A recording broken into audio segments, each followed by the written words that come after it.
Good evening, everyone. It is 7:04, and I hereby call to order the October 2021 meeting of the Village of Tivoli Board of Trustees. Would you please join me and rise for the Pledge of Allegiance to our flag? I pledge allegiance to the flag of the United States of America and to the republic for which it stands, one nation, under God, indivisible, with liberty and justice for all. Thank you very much. We'll begin with a village clerk's report. Clerk Bruno, please. Yes, in the past month, 3 payrolls were processed by Treasurer Day. 611 trash tags were sold. Laura Gal continues to assist the planning and zoning boards. And on Thursday, November 11th, the clerk's office will be closed in observance of Veterans Day. Thank you very much. I've yet to hear from the Harris Smith Post, but I imagine there will be a ceremony. I want to remind the public those are always nice, meaningful ceremonies, so I hope to come out on 11/11. At 11.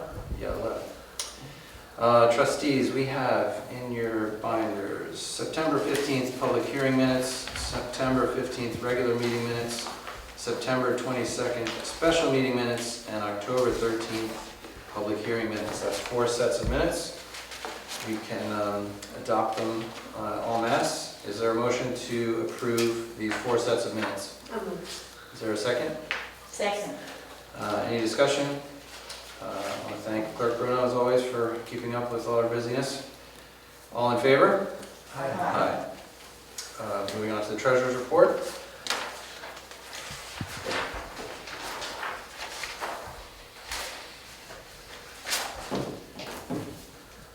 This month, in the general fund, $31,297.49. Out of the expendable trust, $450. I think that were our 2 trees for the tree committee. For a grand total of $31,747.49. Is there a motion to accept the treasurer's report? Moved. Second? Second. Any discussion? All in favor? Aye. Aye. And is there a motion to pay the bills, please? So moved. Second? Right. Any discussion? Nope. All in favor? Aye. Moving on to a zoning report. Trustee Ezrati, please. Yes, our building and zoning inspector, Gary Beck, reviewed 5 building permits, issued 4 building permits, addressed 5 complaints, investigated those complaints,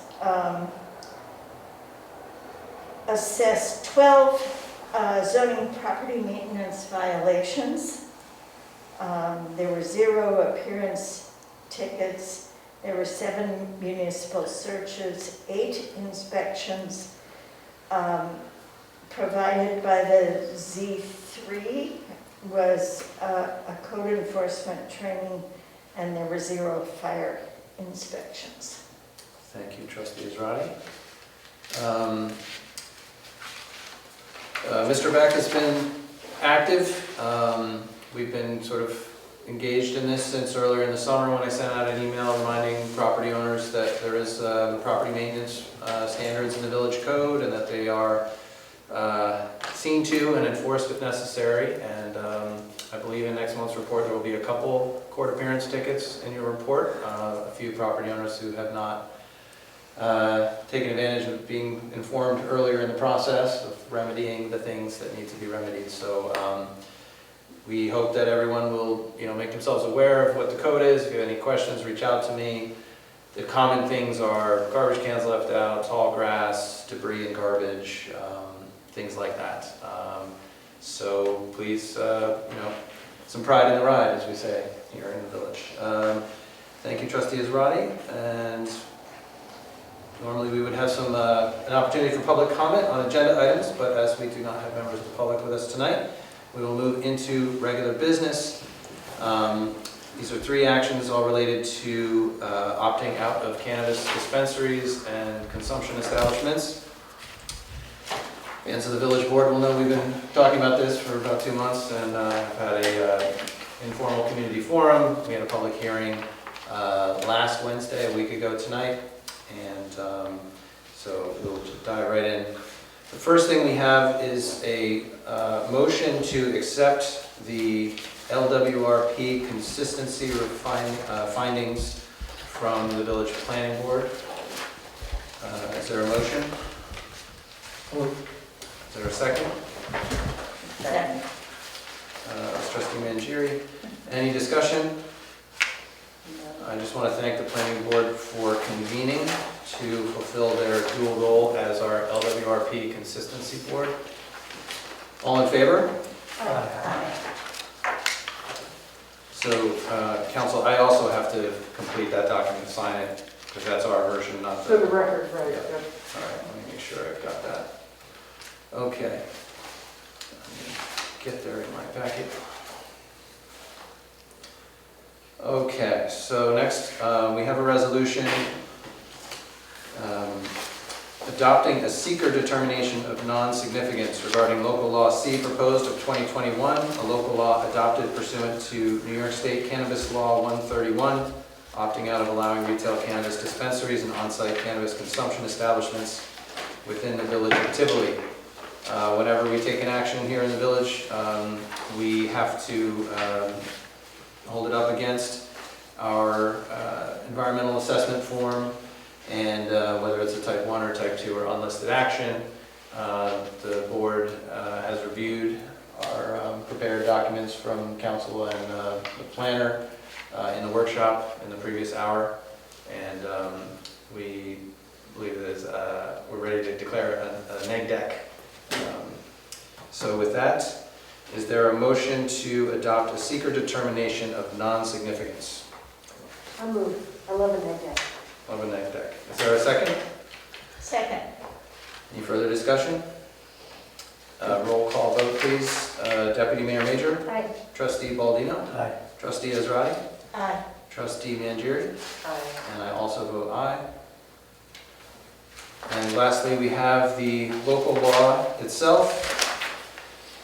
We've been talking about this, as I said, for some time. New York State legalized cannabis recently, and every municipality has the choice to do nothing and be opted in to having consumption establishments and dispensaries within the municipality, or you can do a local law to opt out. The opt-out choice does allow a municipality to opt in at any time in the future, and I think we've had quite a good and full public discussion in our community about what the choice should be, and I want to thank everyone who participated. Full participation in these decisions is very helpful to us as a board. We do want to be representative, so thanks to those who came to speak up, and if on this matter or anything else, reach out and talk to us, because if we don't know what you think, we can't represent you. So with that, is there a motion authorizing the adoption by the Village Board of Trustees of Local Law C proposed, entitled "A Local Law Adopted Pursuant to New York State Cannabis Law 131, opting out of allowing retail cannabis dispensaries and on-site cannabis consumption establishments within the Village of Tivoli, subject to permissive referendum"? So move. Okay, is there a second? Second. Any discussion from the board?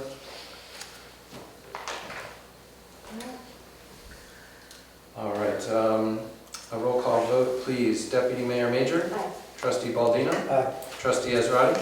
Aye. Trustee Mangieri? Aye. And I also vote aye, and the local law is adopted. And I want to remind the public that this local law is subject to what's called permissive referendum. If the voters of this municipality feel differently, they can get a petition together and essentially force a referendum on the law that we just passed. So that's a mechanism that exists. It's part of how this law has been designed by the state. So I just wanted to add that little nuance. Not all laws are subject to permissive referendum, but this one is. Our next board meeting will be held Wednesday, November 17th at 7 PM, preceded by a workshop at 6 PM here at the historic Gloucester Hall. And we will have our regular workshop on November 10th, right here in this room at 7 PM. Moving on to trustee reports. Trustee Israedi, please.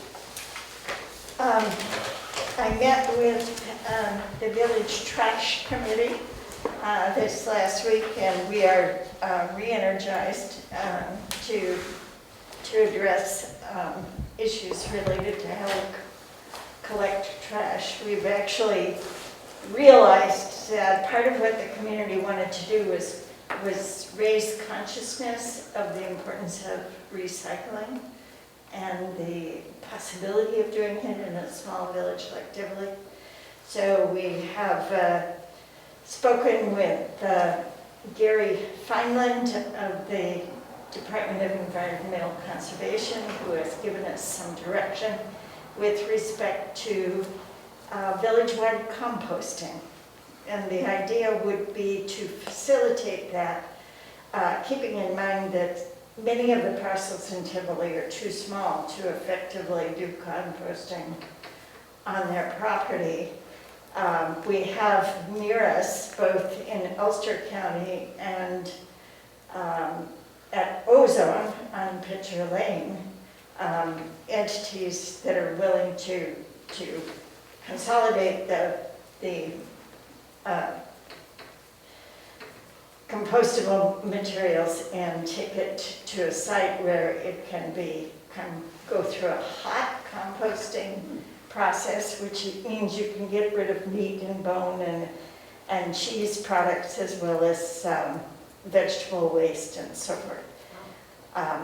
The good thing about it is that it keeps the rats out of the garbage if it's hot, and if we send it out to another agency, it keeps it out of our gardens, etc., and gives people whose yards are too small to do it on their own a place to get rid of their garbage. So Phyllis Palmer is working on talking to restaurants about whether they would participate, and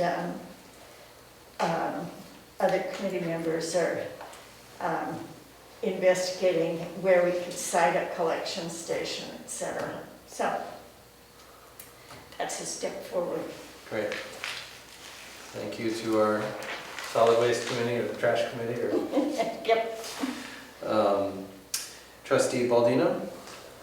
I think I can read the judge clerk. Yeah. Sounds good time. It's your quarter. So this month, we had $350 worth of fines, $25 worth of surcharges, $0 in civil fees, bringing a total of $375. Thank you. Trustee Mangieri?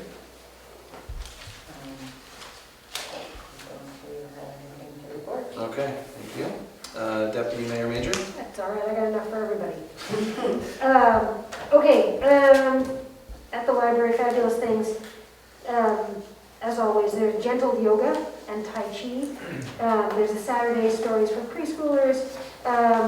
There's also a joint project. This is part of the Great Give Back, which is a big library initiative.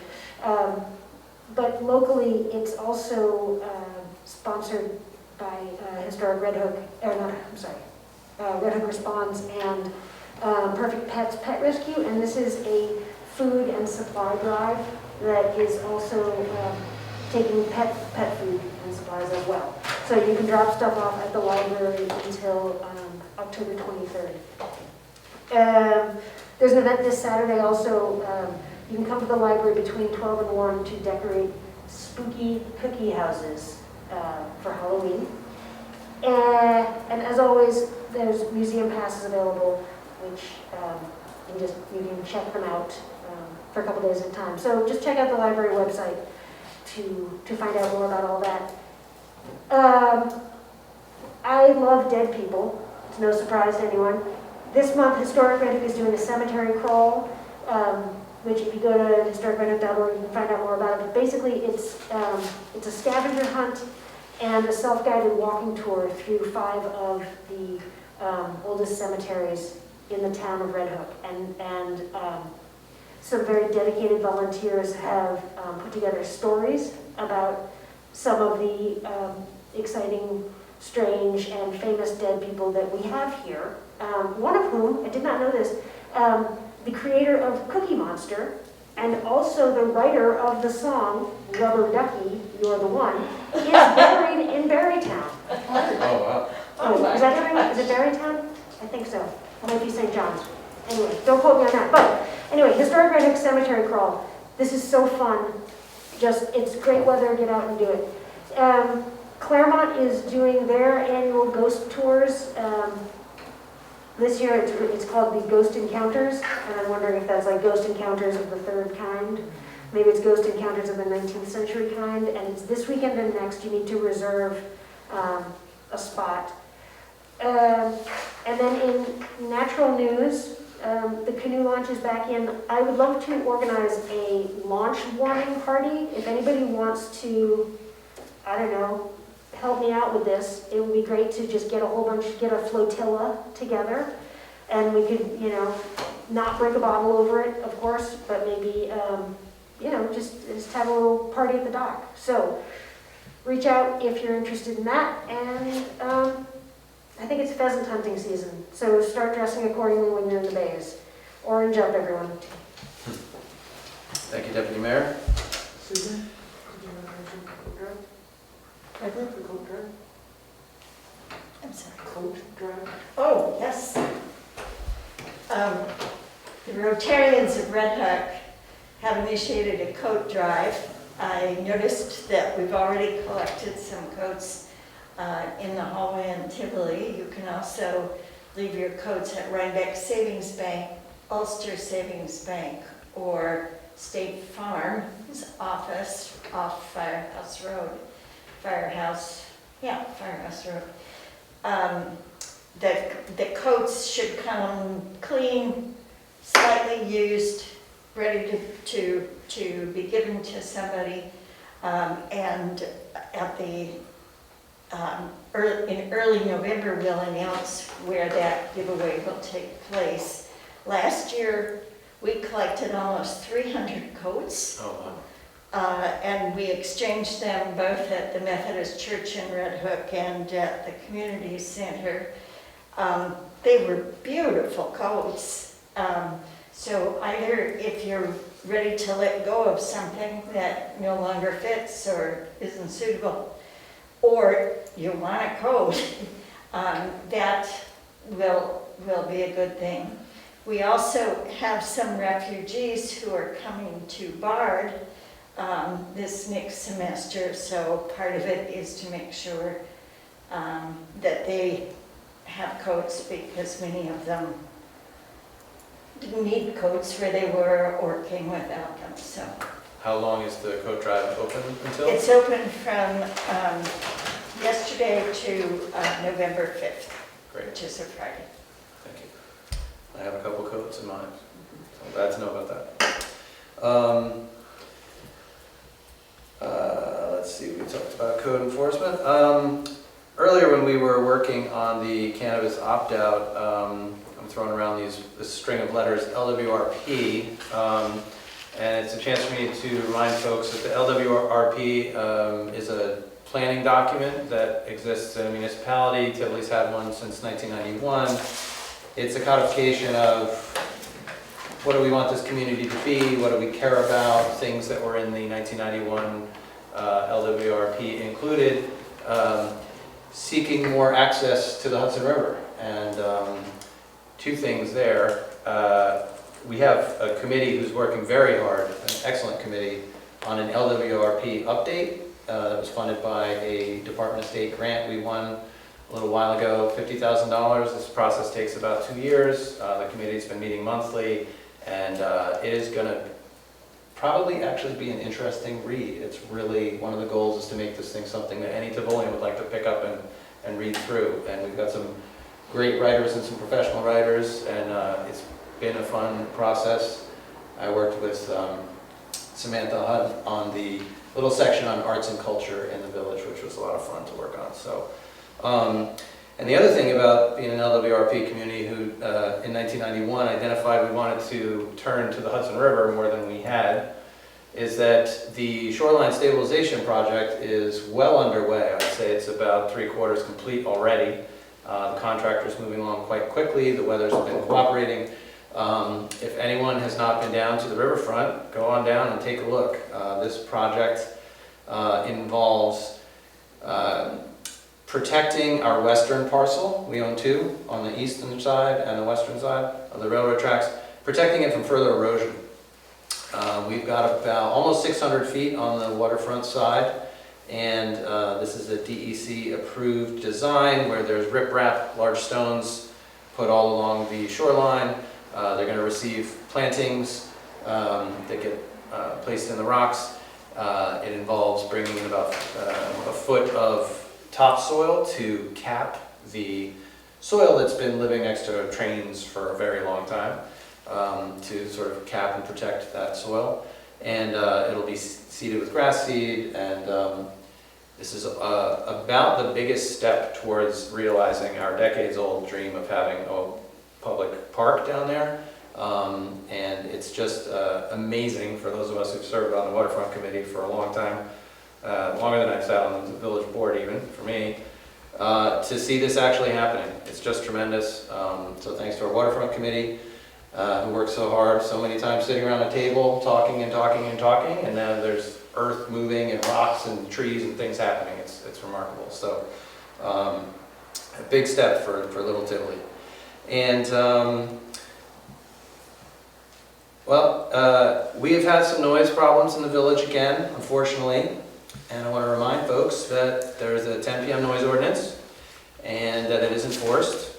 And we're a dense little residential community, and it's really important to be mindful and respectful of your neighbors and of this law. If you are disturbed by noise, you can go talk to your neighbors. One idea I've heard a lot, some people don't want to get up in the middle of the night and go talk to a building of people they don't know at a certain hour, get out of bed. It's not very pleasant. Another option you have is to call the Dutchess County Sheriff's deputies at 486-3800. And if you don't want the police called, and if you think that is not a good approach for this community to take, my answer to you is don't make the noise. It's actually in your control.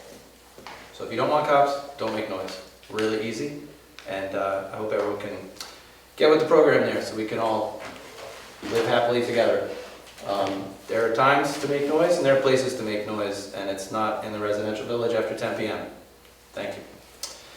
And it's almost Halloween, and I'm pleased to announce that we are bringing back this is now the second annual Pumpkin Promenade and Jack-o'-lantern Jaunt. This will be held in Memorial Park at 5:30 to 7:30 on Saturday, September 30th. This is a collaboration between the Village of Tivoli and our friends at the Tivoli Free Library. I want to thank Library President Laura Gale Tyler, who's also Deputy Clerk here in the village, for spearheading this. And here's how it works. Show up at the park at 5:30 with the best jack-o'-lanterns you can carve, and we spread them all around in the park, and everyone can come in costumes encouraged. There will be probably a little candy at the end. I mean, last year this was conceived very much as an alternative to trick-or-treating. I'm not quite sure that is as much the concept this year. I think people are probably going to do some trick-or-treating this year. So we might not give quite as much candy, but we'll have something. But if you really want the candy, you got to win the contest. Now there are going to be even more categories this year. It was just a great time last year, Tivoli getting creative with the gourds. And so come join the Pumpkin Promenade, September 30th, 5:30 at the park. And get your costume ready if you don't have it already. Trustees, is there anything else before we adjourn? Winterfest. Winterfest, December 11th. That's all we know right now. It's a save the date. Save the date, December 11th, Winterfest, back in action. Excellent. So with that suspenseful announcement, I think, is there a motion to adjourn? I'll move. Second? Second. All in favor? 7:29, we are adjourned. Thank you, everyone.